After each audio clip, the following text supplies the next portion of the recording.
ভূঁইয়াপুরে ৫৪তম জাহাজমারা দিবস পালিত। টাঙ্গাইল থেকে মোহাম্মদ সোহেলের দেওয়া তথ্যচিত্রে বিস্তারিত। স্মৃতিচারণ ও সাংস্কৃতিক অনুষ্ঠানের মধ্য দিয়ে টাঙ্গাইলের ভূঁইয়াপুরে মুক্তিযুদ্ধের গৌরবোজ্জ্বল ইতিহাস স্মরণে বিশেষ সভা অনুষ্ঠিত হয়েছে। মঙ্গলবার ১২ই আগস্ট সকাল ১০টায় ভূঁইয়াপুর উপজেলার সিরাজকান্দি জাহাজমারা ঘাটে ৫৪তম জাহাজমারা দিবস উপলক্ষে এই আয়োজন করা হয়।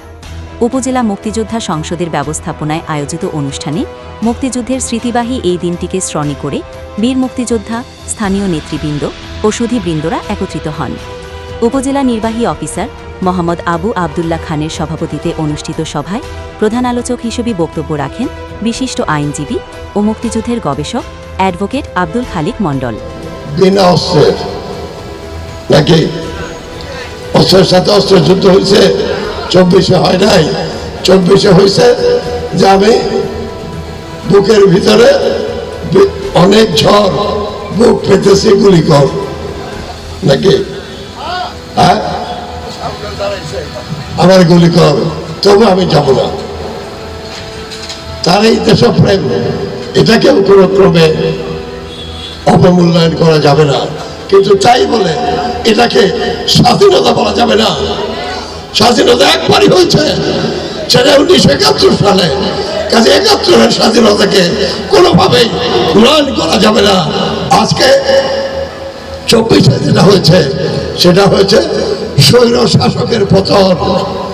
স্বৈর শাসক বাংলাদেশের মানুষের উপরে চেপে বসেছিল।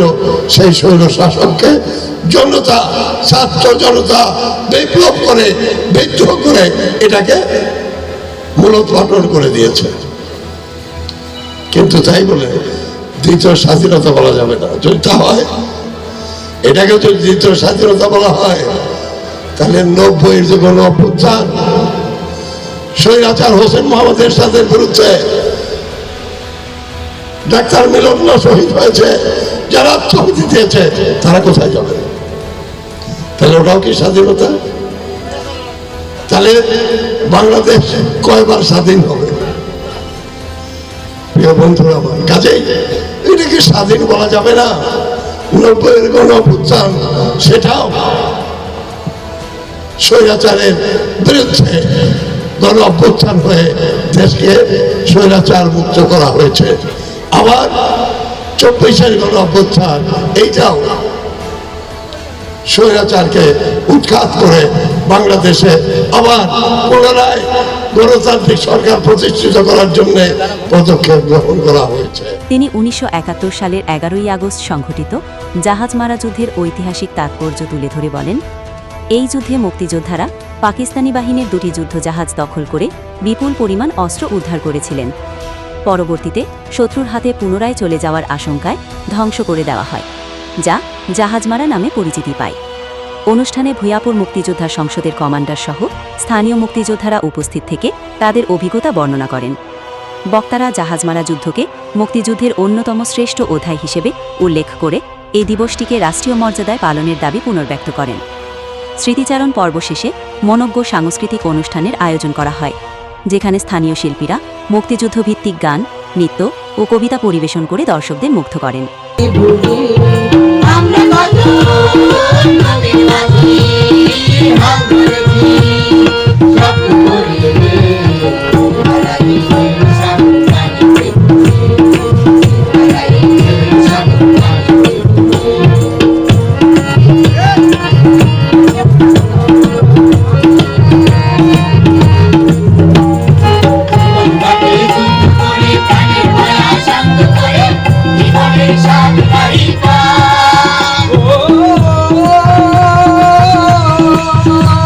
অনুষ্ঠানের মাধ্যমে নতুন প্রজন্মের মধ্যে মুক্তিযুদ্ধের চেতনা ও ইতিহাস ছড়িয়ে দেওয়ার লক্ষ্য ব্যক্ত করা হয়। উল্লেখ্য, ১৯৭১ সালের এই দিনে ভূঁইয়াপুরের লেংরাবাজার এলাকায় মুক্তিযোদ্ধারা পাকিস্তানি সেনাবাহিনীর ২টি অস্ত্রবোঝাই জাহাজ দখল করে। অস্ত্র উদ্ধারের পর জাহাজগুলো ধ্বংস করে দেয়া হয়, যা পরবর্তীতে জাহাজমারা যুদ্ধ নামে পরিচিতি পায়। এই যুদ্ধ মুক্তিযুদ্ধের সাফল্যের একটি উজ্জ্বল নিদর্শন হিসেবে বিবেচিত হয়। উপজেলা প্রশাসন ও মুক্তিযোদ্ধা সংসদের যৌথ উদ্যোগে আয়োজিত এ অনুষ্ঠান স্থানীয়দের মধ্যে দেশপ্রেম ও মুক্তিযুদ্ধের আদর্শকে জাগ্রত করেছে। বক্তারা এই দিনটির ঐতিহাসিক গুরুত্ব তুলে ধরে ভবিষ্যতে আরও ব্যাপকভাবে পালনের আহ্বান জানান।